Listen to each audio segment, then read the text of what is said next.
Penguin Readers. Level 4. Strangers on a Train by Patricia Highsmith. Copyright Michael Nation, 1995. Recording copyright Penguin Books, 2000. Not to be publicly performed, resold, hired, copied, or re-recorded without written permission from the publishers. Chapter 1. The First Meeting.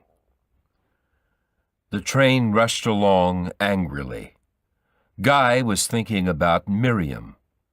He saw her round, pink face, her cruel mouth. He started to hate her. Perhaps Miriam doesn't want a divorce, Guy thought unhappily. But she's pregnant, and it's not my child, and she must want to marry the father. Why does she want to see me, though? She can get a divorce without that. Perhaps she doesn't want a divorce, only money. Miriam sometimes asked him for money, and he always sent it because she was good at making trouble, and Guy didn't want his mother to be unhappy.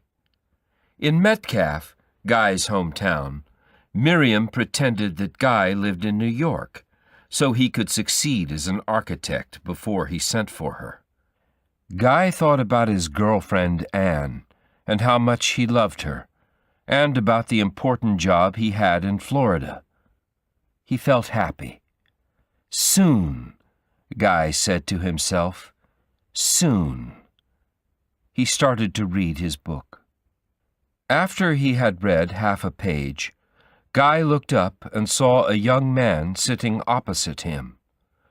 The young man was very tall and thin, and he smiled shyly at Guy, as if he did not know whether to speak or not.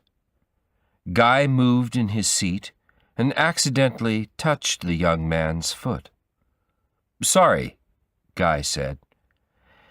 "That's all right," the man said.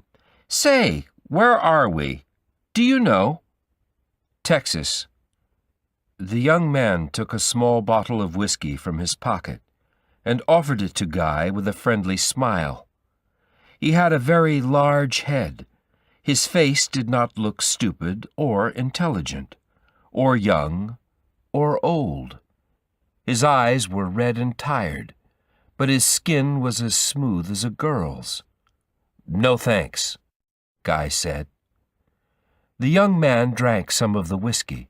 Then he asked, very politely, "Where are you going?" "Metcalfe." Guy wanted to read his book. "Nice town, Metcalfe," the young man said. "Are you going on business?" Yes." Guy turned the page of his book.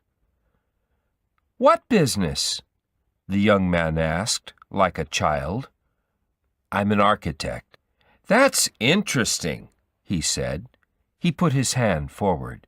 "My name's Bruno, Charles Anthony Bruno." Guy shook his hand. "Guy Haynes," he said. "Do you live in New York, Guy?" Bruno asked. "Yes, I do." "I live on Long Island," Bruno said. "I'm going to Santa Fe on holiday."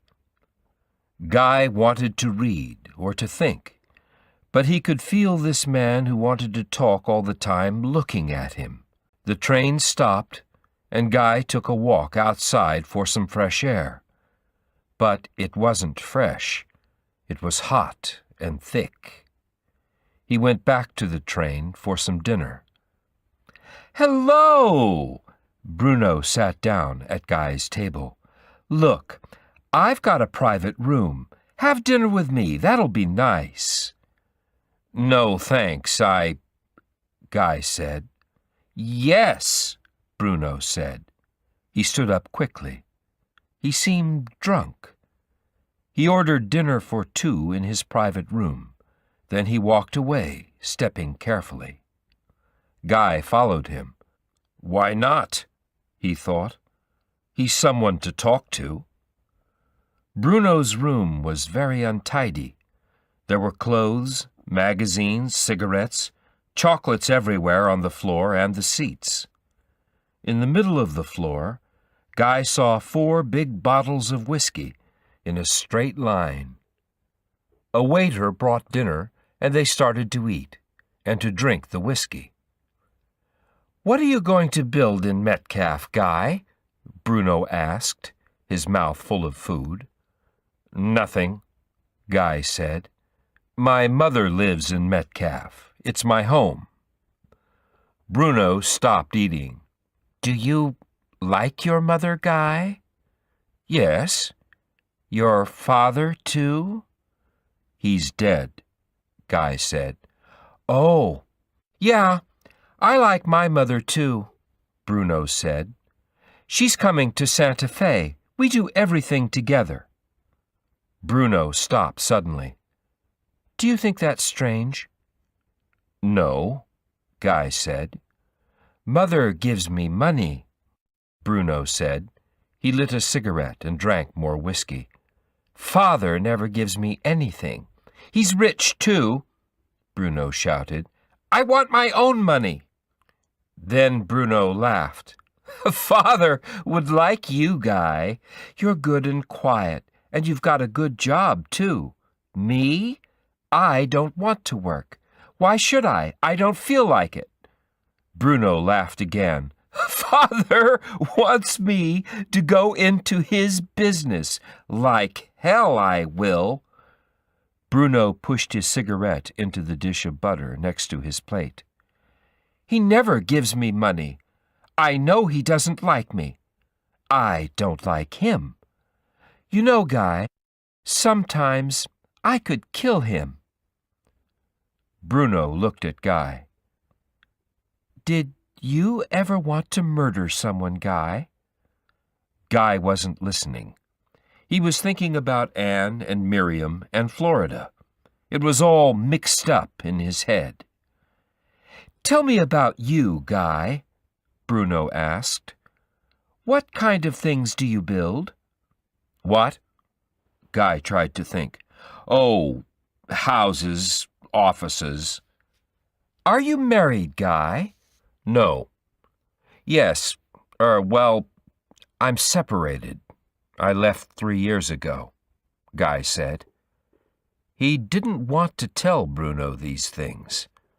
"Oh, why is that, Guy?" "I think we were too young." "Do you love her?" Bruno's eyes weren't tired now. They were bright and looked straight at Guy. "You take love seriously, don't you, Guy?" Guy didn't answer this. "What kind of girl is your wife?" Bruno asked. "She's pretty, red hair, a little fat," Guy said. "We're going to get a divorce," he said. "Why? Why now? Why not before?" Bruno's eyes were very bright. "She's pregnant," Guy said. He didn't like saying it. "Oh, boy," Bruno said. "I hate women like that, don't you?" "Well, no, Guy said. "It happens." Bruno pulled the cigarette in and out of the butter. "Men go to women like her, like flies go to rubbish," he said. "What's her name?" "Miriam. Miriam Joyce." Guy tried to change the subject. "Well, Bruno," he said, "if you don't want to work, what do you want to do?" "I think a man needs to try everything once. You know, everything. Travel and women and, robbery and murder." He stopped and looked at Guy with a worried face. "Did you ever want to kill someone, Guy?" "No." Guy was starting to feel drunk. Bruno picked up another bottle of whiskey and tried to open it. "You know, Guy, the police don't catch most murderers." He was very drunk, and the top of the bottle flew off. Whiskey went all over the floor. "Really?" Guy said. "No, they don't." Bruno drank from the bottle. Come to Santa Fe with me, Guy. I like you. I can't, Guy said. After Metcalf, I have to go to Florida. I'm going to build a sports club there. Oh, Guy! Bruno looked at him the way a little boy looks at his father. That's great! You must be very good. Guy smiled. Well, thanks. But, Bruno said, if Miriam makes trouble now about the divorce, if she came to Florida, Guy, well, you could lose the job, couldn't you? Guy thought. That's the kind of thing Miriam would do. You could murder her for that, couldn't you, Guy? No, he said. I could make a plan for murdering your wife, Guy, Bruno said. You might want to use it sometime. No. Oh, Guy! Bruno stood up suddenly and waved the bottle about. Oh! He shouted. Guy! I just thought, oh, yes! You murder my father, and I'll murder Miriam. The police will never find us. We're strangers. We met on a train, and nobody knows we're friends. It's perfect. Now the room was a little hell. It was very hot. Bruno's face was red, and his mouth was wide open, shouting. No, no, Guy said. He ran out of the room. Then he opened one of the windows and breathed in the cold night air. Guy? Bruno stood behind him and put his hand on Guy's back. I'm sorry. Guy pulled away from him. Oh, please, Guy. He was like a dog. It's all right, Guy said. Let's forget it. Okay, thanks, Bruno smiled. Do you want another drink? No, I'm going to bed, Guy said. Before he went to sleep, Guy remembered that his book was still in Bruno's room. He didn't go back for it. He never wanted to see Bruno again. Chapter 2. A Difficult Day with Miriam. When he got to Metcalf, Guy phoned Miriam and they met outside their old school. It was a hot day, and Miriam wore a big white hat. Her face looked fatter than Guy remembered, and there were little lines under her eyes. Hello, Guy, Miriam said and smiled, but shut her little mouth quickly to hide her bad front teeth.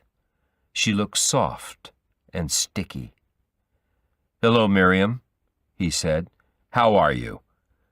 When will the child come? January, she said. She's 2 months pregnant, Guy thought.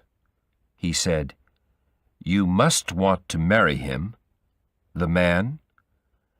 You see, she said, it's a bit difficult. Difficult? He's married, Guy. Miriam was looking in front of her, speaking as if he wasn't there. But we can still get divorced, he said. Owen can't get divorced until September. That's 4 months, Miriam told him. We could get divorced now, Guy said. Could we wait? She asked. I think I'd like to go away for a few months. What do you mean? Your mother told me about your job in Florida, Miriam said with her little smile. She looked up at Guy with her dead eyes. I want to come with you and stay until December. No, he said. You can't do that. If you don't take me with you, I'll come alone, she said. Then I won't take the job. You won't do that, she said in a hard voice. The job's too important. She loved arguing, so Guy decided to be very calm. Yes, Miriam, I will, he said. Go on then, she said. Run away from everything. He tried to talk to her. "Is there anything we can do about this, Miriam?" he asked. "I've said what I want." When Guy got back to his mother's house, he found a letter from Anne. "What's happened? Write immediately or phone. I want to be with you. Why don't you come to Mexico for a few days? Oh, Guy, I'll miss you when you're away in Florida. But I'm so proud of you. Mum and Dad are, too. I know everything will be all right soon. All my love, Anne." After he read Anne's letter, Guy wrote to Mr. Brillhart at the sports club in Florida and said he could not take the job. He spent the next day with his mother. That night, someone rang him on the phone. "Hello?" a man's voice said. "It's Charlie." He sounded drunk. "Charlie who?" Guy asked. "Bruno! Charlie Bruno!" "Oh," Guy said. "Hello." "I've got your book, Guy," Bruno said. "Do you want me to send it to you?" "Yes." "Oh, I know," Bruno said. "Come to Santa Fe and see me. Come now." "I can't," Guy said. "Okay, what about in Florida?" Bruno asked. "I'll come and see you there. We'll have a great time." "No," Guy said. "That's all finished." "Why?" Bruno asked. Then his voice changed. "Your wife, huh?" "I know. She wanted to go to Florida with you." This surprised Guy.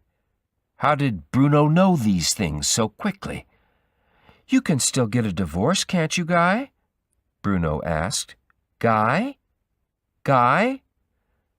"Look, I have to go," Guy said. "Guy, if you want me to do anything, you know, do anything, all you have to do is say." Bruno's voice was thick and slow with whiskey now. Guy remembered Bruno's plan. He said angrily, "I don't want anything from you. Understand?" "Oh, Guy!" Bruno started to cry. Guy put the phone down.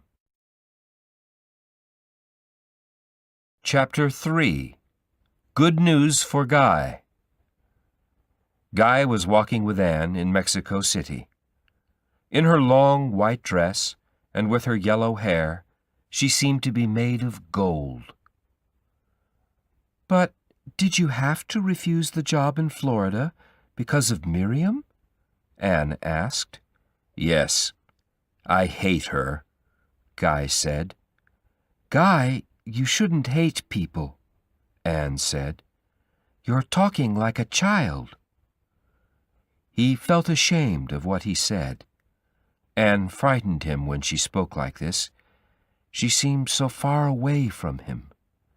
She was calm and rich and clever and happy. Guy was not used to this. Sometimes, when he was unhappy, Guy thought he was the only problem in Anne's life.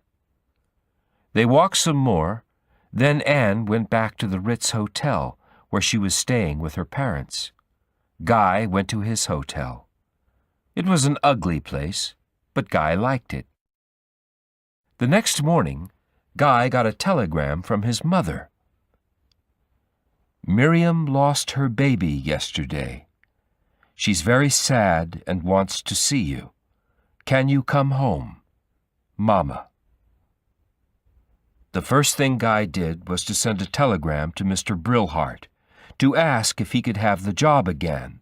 Then he rushed over to the Ritz to see Anne. They had a drink in the bar at the hotel. "Are you going to Metcalf, Guy?" Anne asked. "Not now. I'm too happy," he told her. "Do you think Miriam will follow you to Florida?" Guy laughed. "By this time next week," he said, "Miriam will be nothing to me." Chapter 4. Bruno gets ready. Bruno sat in his mother's room at the Hotel La Fonda in Santa Fe and watched her put cream on her face. "Charlie," she said, "you won't do anything stupid when I'm in California, will you?" "No, Ma," Bruno said. He felt sick and his hands were shaking, but the idea was growing stronger and stronger. "I must kill Miriam soon," he thought. "In the next few days, or it'll be too late. Guy's in Mexico. Mother's going to California tomorrow. Nobody in Metcalf knows me. If Miriam died now, Guy could get the Florida job back." "I need some money for tomorrow," Bruno's mother said. "I hope your father sends some soon." "That's all he's good for," Bruno said. "We don't need him." She put her hand against his cheek. "My dear," she said, "I'll miss you." Bruno watched his mother walk into the bathroom.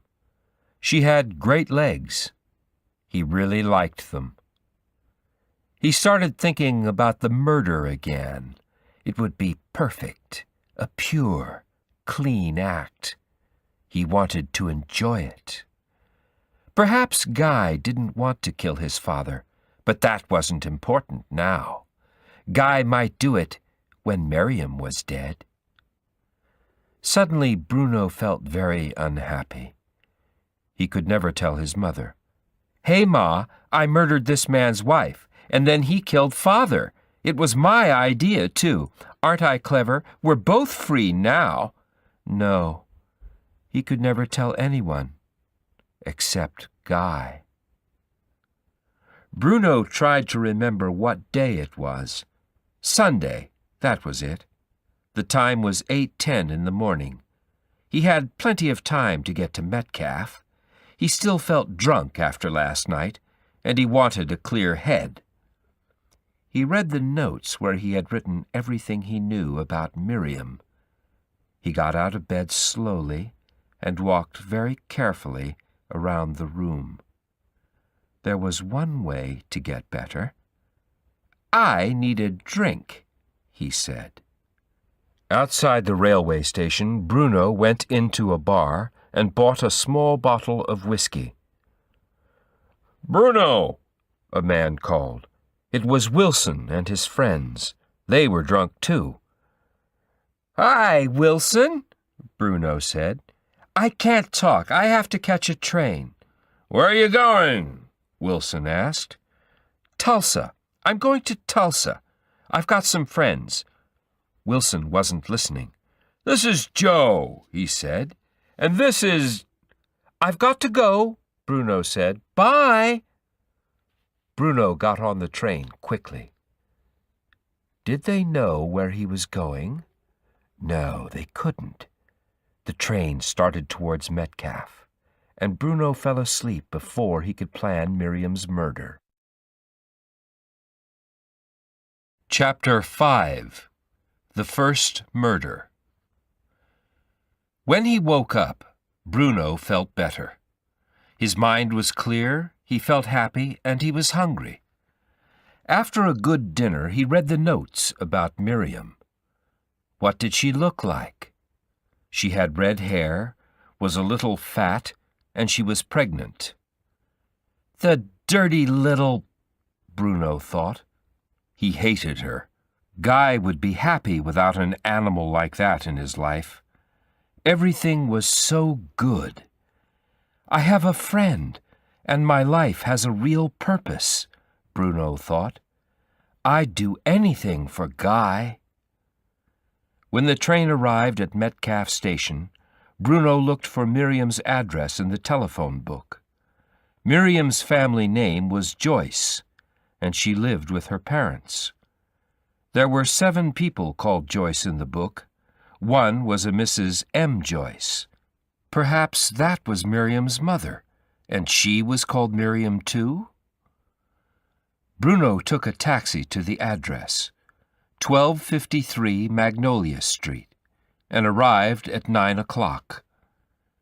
It looked poor and ugly, the kind of place where Miriam would live.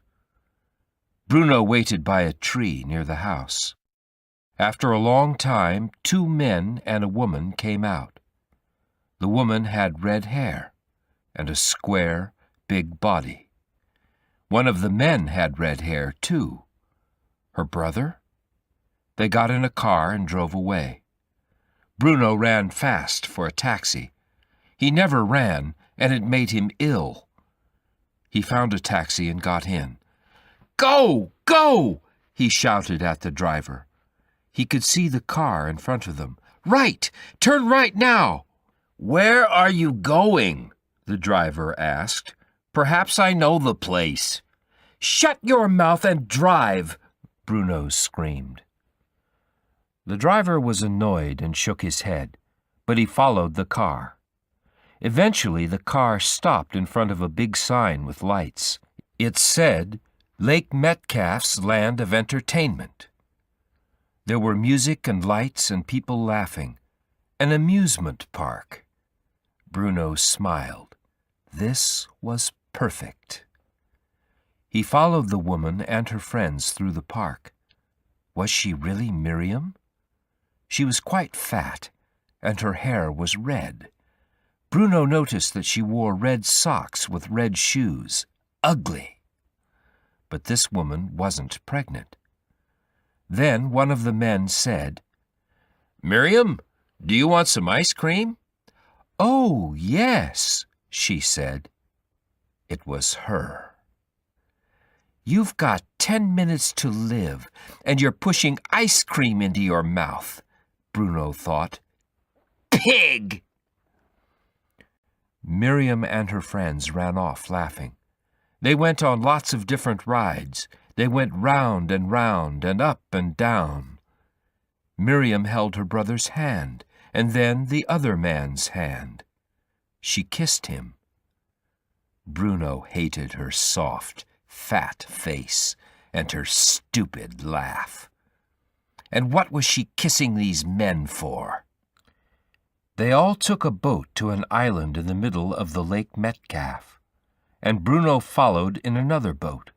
The island was dark and quiet. There were a lot of trees. People came here to kiss and make love. Why were the 3 of them here? "Let's sit down," one of the men said. "I'll look for a place down here." The other man went with him. It was dark, and Bruno saw Miriam's shadow alone against the water. Bruno moved quietly, and he was there next to her. "Hello," he whispered. "Isn't your name Miriam?" She turned. "Yeah, who are—" His hands closed round Miriam's throat, and he pressed tighter and tighter. She couldn't scream. Bruno pushed her backwards, and she fell over his leg to the ground.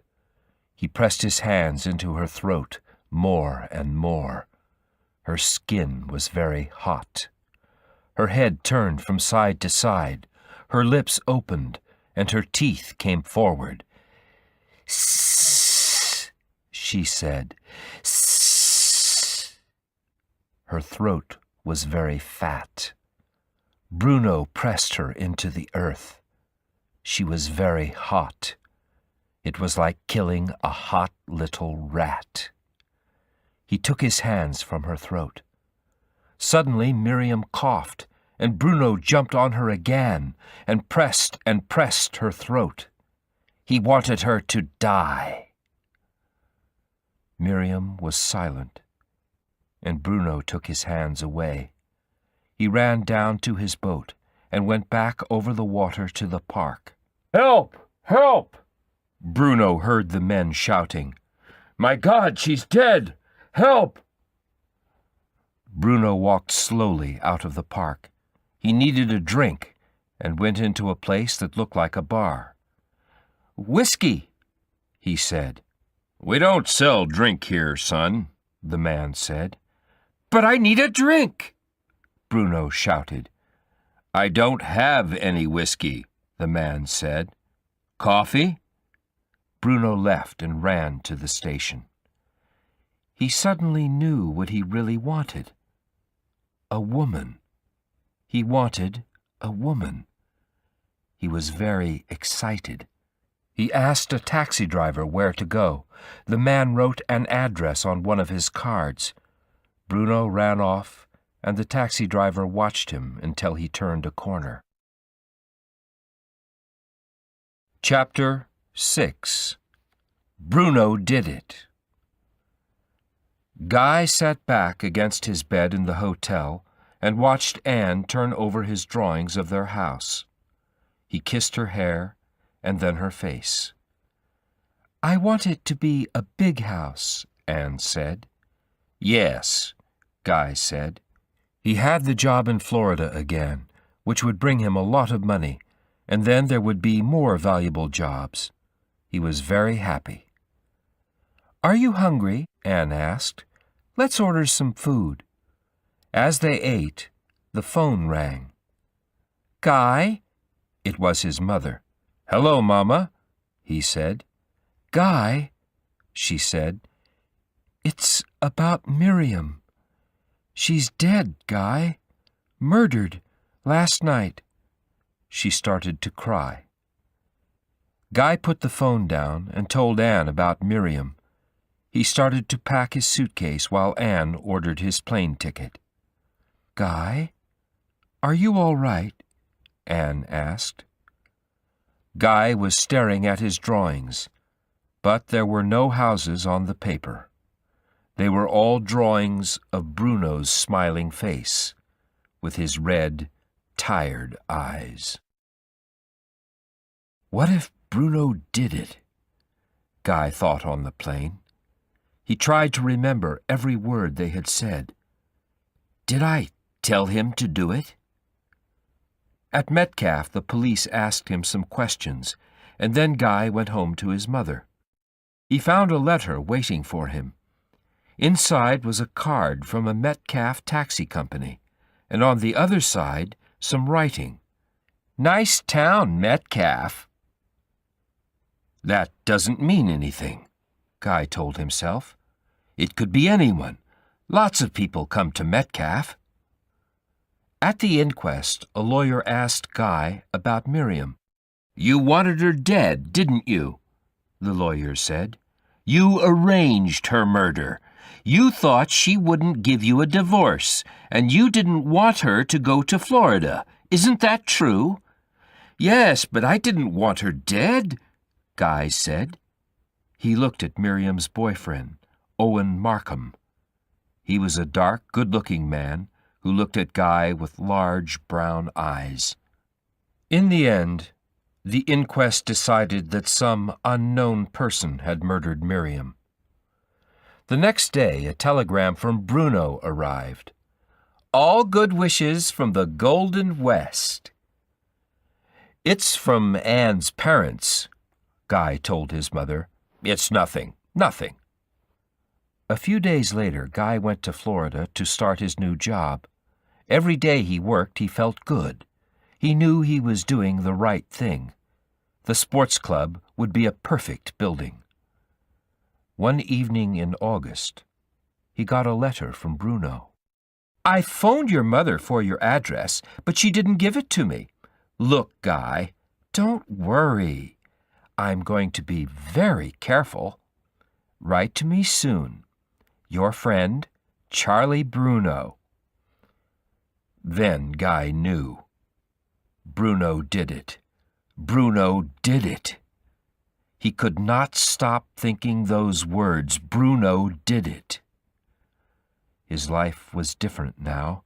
His job, his mother, Anne, everything was different now. When Guy spoke to his mother on the phone, he said, "Do you remember that man who phoned you for my address? It was a friend, Phil Johnson. He works in Chicago, and he wanted to see me. Isn't that nice? Don't worry about it." Chapter 7. No one to talk to. Charlie, who are all these people? Bruno's mother looked at the stories about Miriam's murder and the photographs of Guy that Bruno had cut out of the newspapers.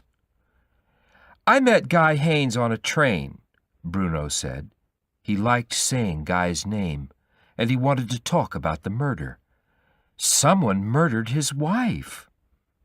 Who did it? She asked. They don't know. It's a very difficult murder, a clever one, I think, Bruno said. You know, Ma, Guy was the nicest man I ever met, but his wife was a— Charlie, his mother said, you're in your grandmother's house and she doesn't like bad language. She looked at the glass of whiskey in his hand. Oh, Charlie, you haven't had breakfast yet. Whiskey's good for me, Ma. Don't drink too much, she said. Come out later. You're in California and the sun is out. It's a beautiful day. But the whiskey wasn't good for him. Every morning he had a pain in his chest and he couldn't breathe. When his mother left, Bruno thought about the murder. He felt so powerful. He took away life, like God. He wanted to tell everyone about the murder, about his one great act. Most people, ordinary, common people, never had one great thing in their lives. The newspapers, he thought. I could tell them all about murder. I could teach them. Bruno really wanted to talk to Guy about the murder, but he did not dare to phone or write to him yet. But he had to talk to Guy soon. He wanted his father dead quickly, and he wanted Guy to do it. Bruno's grandmother walked into the room. Have breakfast with me, my dear, she said. Then I want to go out. A film, perhaps. A good one with a murder in it. Or an amusement park? An amusement park, Bruno said with a smile. I like them. When they got back to the house in the afternoon, there was a letter for Bruno. Dear Charles, I don't understand your letter. I don't know you very well, so please don't phone or write to me or my mother again. Guy Haines. Bruno felt the terrible pain in his chest that he got in the mornings, and then he started to cry. Chapter 8. Bruno is everywhere. A few months later, in December, Guy sat in his office in New York. He was not getting any offers of jobs, and he felt that his guilt about Miriam's murder kept people away from him. A man needed to be pure inside to draw plans for a good building, and Guy felt dirty. He was making drawings of the house for him and Anne to live in after their wedding, when the telephone rang. Hello, Guy. It's Bruno. Guy said nothing and put the phone down, but it rang again. I want to see you, Guy, Bruno said. No, Guy said and put the phone down. That night he and Anne came out of his flat, and Bruno was standing there in the dark. Guy held Anne's hand and tried to keep calm. Hello, Guy, Bruno said softly. He looked at Anne with great interest, as if he was surprised to see Guy with a woman. We must go. We must go, Guy said and walked away quickly, with Anne's hand still in his. Oh, Guy, I just want to, Bruno said. Who was that? Anne asked. A man I know. He wants a job, Guy said. It's nothing. What does Bruno want? Guy thought. What does he want? The question did not go away, and Guy could not stop thinking. One morning in January, Bruno appeared next to Guy in the street and said, Have a drink with me, Guy. No. Yes, Bruno said. What are you frightened of? Nothing, Guy said. Do I seem frightened? Get the police, Guy thought. The police, now. But he couldn't. Then have a drink with me, Bruno said. Guy agreed to go to a bar. Why didn't you tell me about Anne? Bruno asked. That woman I see you with, I know all about her. This is our last meeting, Guy said. I'm going to tell the police about you. Why didn't you do that last year? Bruno smiled. I'll tell them you paid me to kill Miriam. Tell them you went to Mexico so I could do it alone. They'll believe me, Guy. Guy knew this was true. He said, I have to go. Wait, Bruno said. You're going to kill my father. Guy looked into Bruno's eyes. They were the eyes of a mad child. Guy felt helpless. He could do nothing. I'll go to the police if you don't kill him, Bruno said. Then he left the bar suddenly. Over the next 2 weeks, Guy saw Bruno standing outside his office every evening when he left. Then the first letter came. It was a map of Bruno's house with a written plan for the murder. Guy threw it away, but the letters came every 2 or 3 days. The 21st letter said, Do you want me to tell Anne about your part in Miriam's murder? You must kill my father soon, before the middle of March. Then Bruno sent a big gun.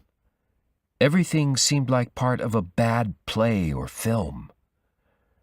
Guy looked at his own gun. He had bought it when he was 15, because it was small and beautiful and perfect. He held the gun gently, and he smiled and thought about when he was a boy. Guy spent the next day with Anne in the country, and they went to look at their house. It'll be finished by March, Guy said. That's good, Anne said.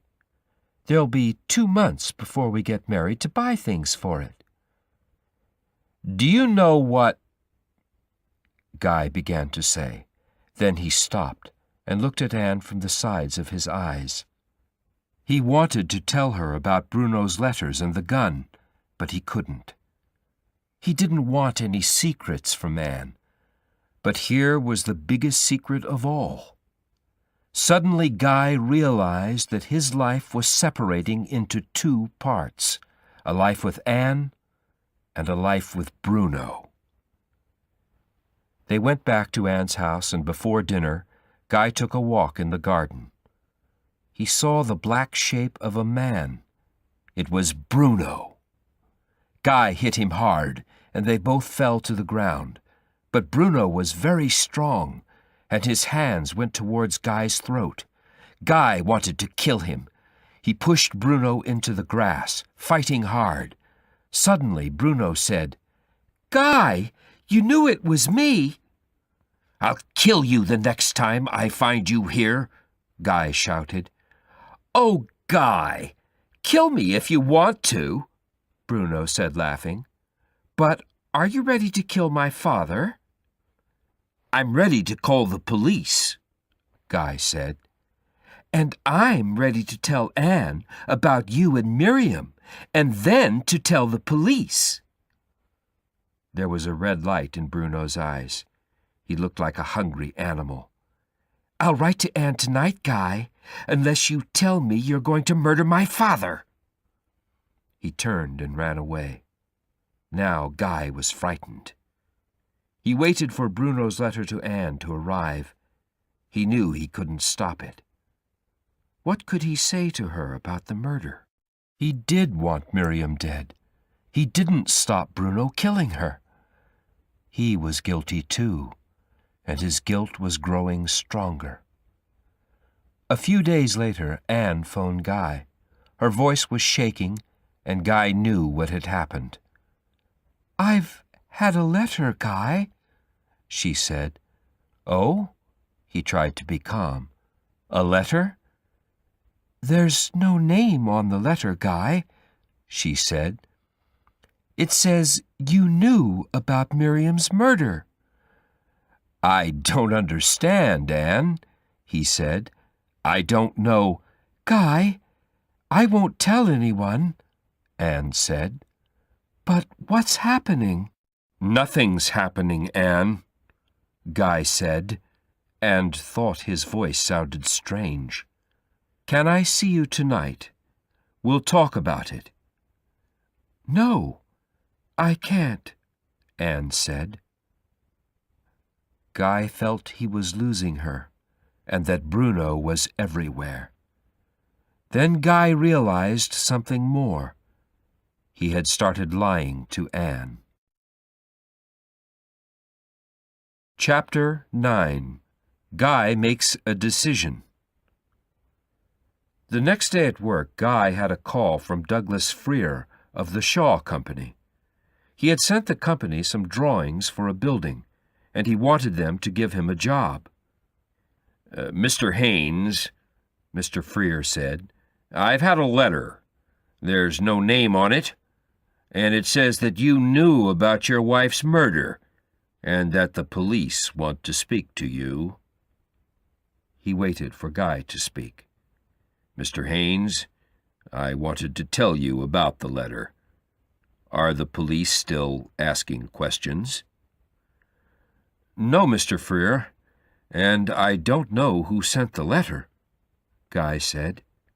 "I don't know what it means." Then he asked, "Mr. Freer, about the job." "I'm sorry, Mr. Haynes, we gave that to another architect," Mr. Freer said quickly. Guy went out for a drink. He was very worried. "If I murder Bruno's father," he thought, "all of this will stop. No, I mustn't think that. But what can I do? What's the way out of this?" Guy drank some more and then went home. He slept heavily. Early in the morning, Guy woke up and felt someone in the room. He saw the orange end of a cigarette burning in the dark. He knew who it was and what he wanted. "Bruno?" Guy said. "You're ready now, aren't you, Guy?" Bruno said softly. "Yes," Guy said, and immediately felt better. "Mother and I are going away tomorrow," Bruno said. "Do it tomorrow night. I broke the back door so you can get in easily. Here's a key, too." Bruno gave Guy some gloves. "You'll need these." His voice shook. "Oh, Guy, I'll never see you again." End of Disc 1.